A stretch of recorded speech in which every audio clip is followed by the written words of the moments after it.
every summer the same two options. Stand there with a hose every evening, or install a system of plastic tubing that clogs, cracks in the sun, and has to be replaced every few years. There is a third option, and it is about 4,000 years old. A single unglazed clay pot buried in your bed, filled roughly once a week, that releases water directly into the root zone exactly as fast as your plants need it, and no faster. It uses about 50% less water than hand watering, there is no plastic, and gardeners who dig them up find plant roots wrapped directly around the pot. Stacey Murphy explains exactly how to build and use one. So the people who are saying that this is saving water even beyond what a drip irrigation system is, that is one of the theories around why that's happening. And a lot of people find that when they dig up their plants, that the root systems are actually growing almost directly on the pot. They're like growing around that pot and feeding off of that pot. So that's pretty interesting. This Q&A was recorded at a past Grow Your Own Vegetables event where Stacey Murphy explains olla clay pot irrigation, an ancient technique being rediscovered by water-conscious gardeners. For more information, free resources, and gentle guidance, you can find us at growyourownvegetables.org. And to grow alongside other gardeners just like you, join our free community at gyov.org. So let's talk about this clay pot method. I was going to save some of this, the self-watering aspect of this, for the final module, which was specialty topics. And so I'm glad to talk about it now and share a little bit here. So for those of you who haven't heard of the clay pot irrigation method, there is one of the first agriculture extension books from China, which was published something like 2,000 years ago. This is the first evidence of it in written form, but there's also evidence that this was being used in Africa up to 4,000 years ago. And so this is it's an indigenous way to improve irrigation and in a effective way, and it's also about water retention and conservation. So this is exciting to rediscover this if this is something that's new to you. And so essentially, the current practices are very much the same as they were in ancient times. And so essentially what you're doing is you are taking clay pots, which are naturally porous, and you are burying them, and you are finding a way to fill them.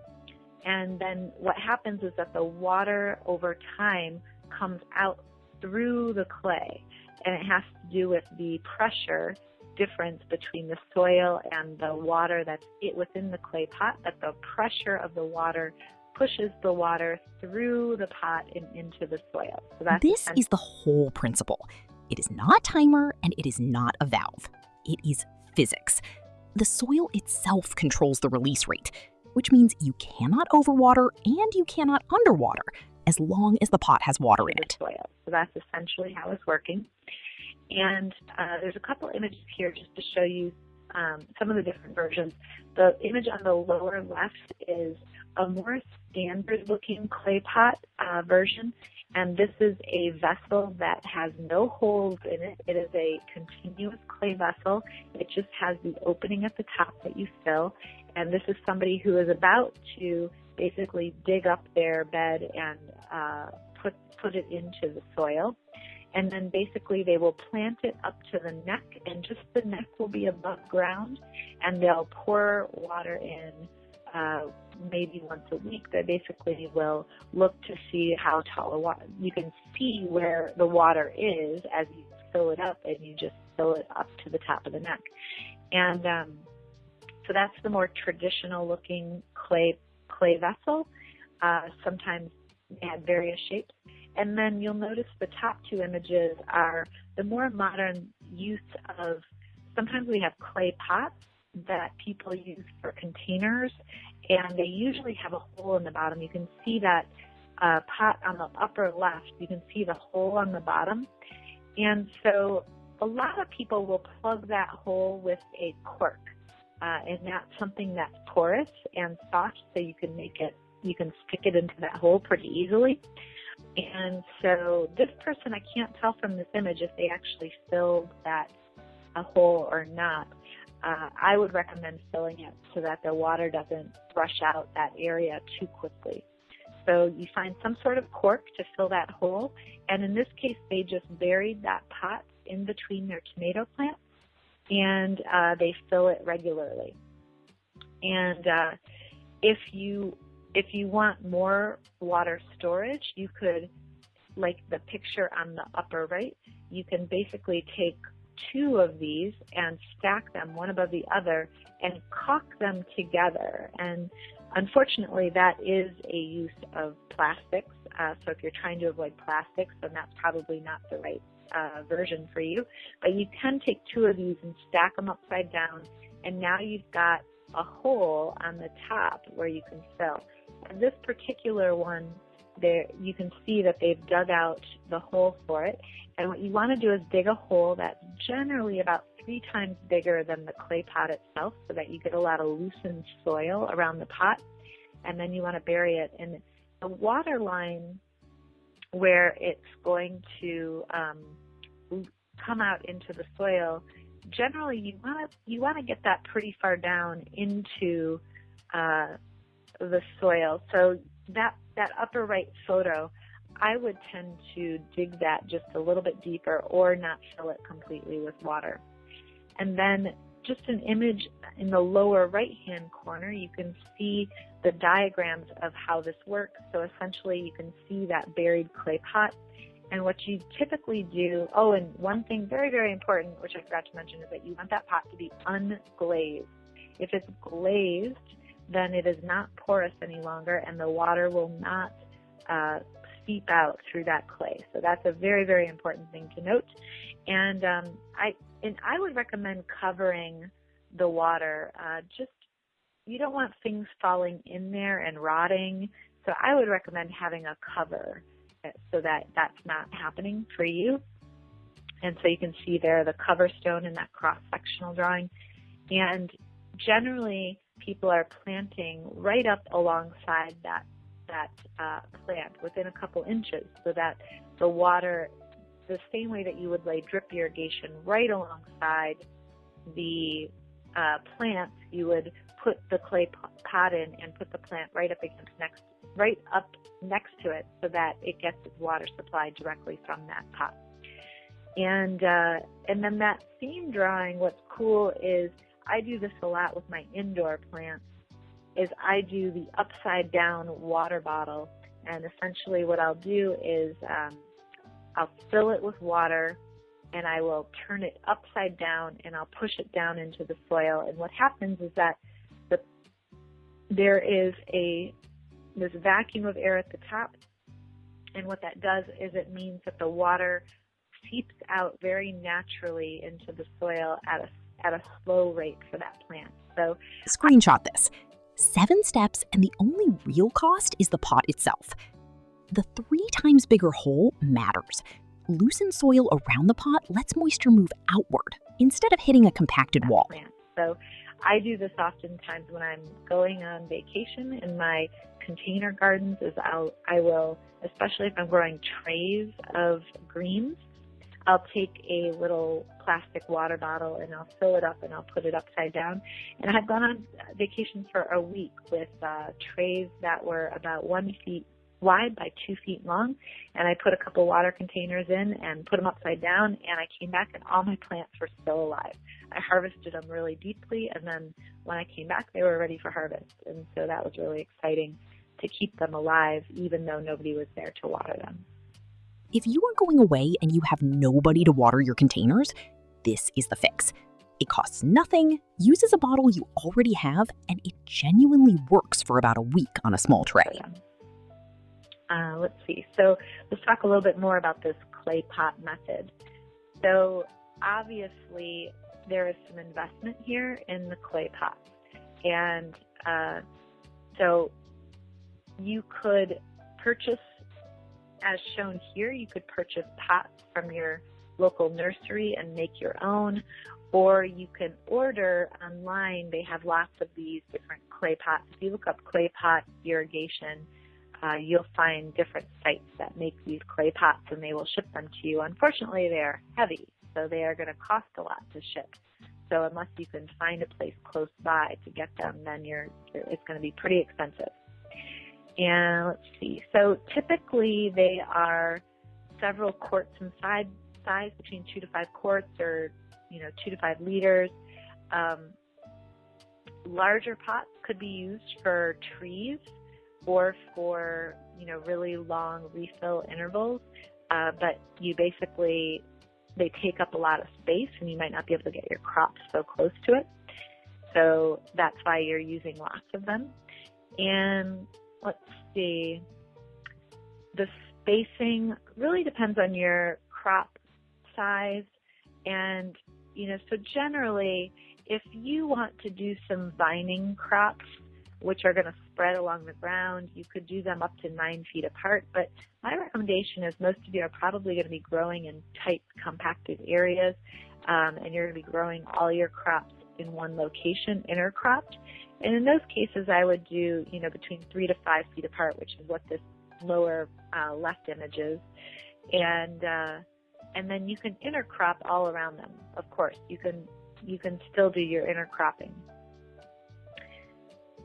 Let's see, and I said that your plants, should be planted right up against those pots within a couple inches. You could even plant them as close as like a half an inch. A lot of people recommend when you're growing leeks and such that you put it, just in half an inch away from the edge of that buried pot. And so some of the benefits of this, let's just talk about, why would you choose a clay pot? So one thing is that you don't want to rely on drip irrigation. You're opposed to the plastic, and so you want to go for this method. So that's one reason why you might choose this. And then some other reasons you might choose this is if you have some your water source isn't close to your garden, let's say, and so it's hard to get water there. This is a way to basically take jugs, fill them, bring them out to the area, maybe on a cart or something like that, and pour them into these vessels. So this is a way to get water where it needs to go if your garden is far away from your water source. And let's see. So the other reasons, let me think about this for a minute. The other reasons why you might choose these is that your maybe the water from a hose situation is less potable, let's say, meaning that there's some pollution or some reason why the water that maybe there's rainwater that you have access to, but it doesn't smell right or something like that. It's, maybe this is one of the reasons why you want to use your clay pot. Any other reasons that I can think of why to use the clay pot?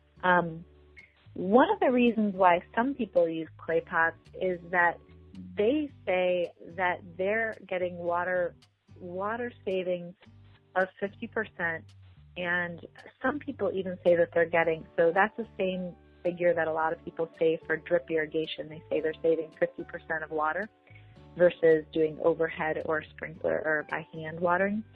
Now, some people even say that they're saving water over a drip irrigation system by using the clay pot, and I'm not sure if that's true or not. I haven't seen data for that. And then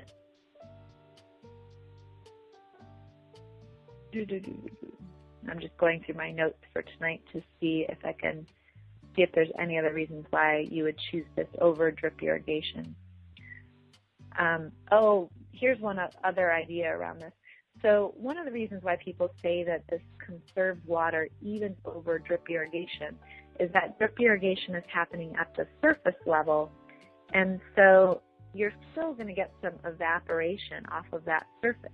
But the clay pot method is actually getting the water underground where the roots are, and so potentially there's less evaporation. So the people who are saying that this is saving water even beyond what a drip irrigation system is, that is one of the theories around why that's happening. And a lot of people find that when they dig up their plants, that the root systems are actually growing almost directly on the pot. They're like growing around that pot and feeding off of that pot. So that's pretty interesting. Stacey is careful here. She says she has not seen hard data proving ollas beat drip, but the theory makes sense. Drip loses water to evaporation at the surface, and olla never exposes the water to air at all, and the root behavior tells its own story. Think about where you were at the start of this video, standing with a hose every evening or replacing cracked plastic tubing every few seasons. Now look at what you know. An unglazed clay pot, and it must be unglazed, buried to the neck in a hole 3 times its size, covered with a stone so nothing falls in. Crops planted within a couple of inches, 3 to 5 feet apart in an intensive bed, filled roughly once a week. The soil itself decides when water is released. Dry soil pulls it through the clay. Moist soil holds it in. Around 50% less water than hand watering, and delivered underground where nothing evaporates. And when gardeners dig those plants up, the roots have grown right around the pot. 4,000 years old and still better than most of what you can buy. You are not the gardener standing with a hose every evening anymore. You are the one who buried the clay pot, filled it once a week, and let the soil decide the rest.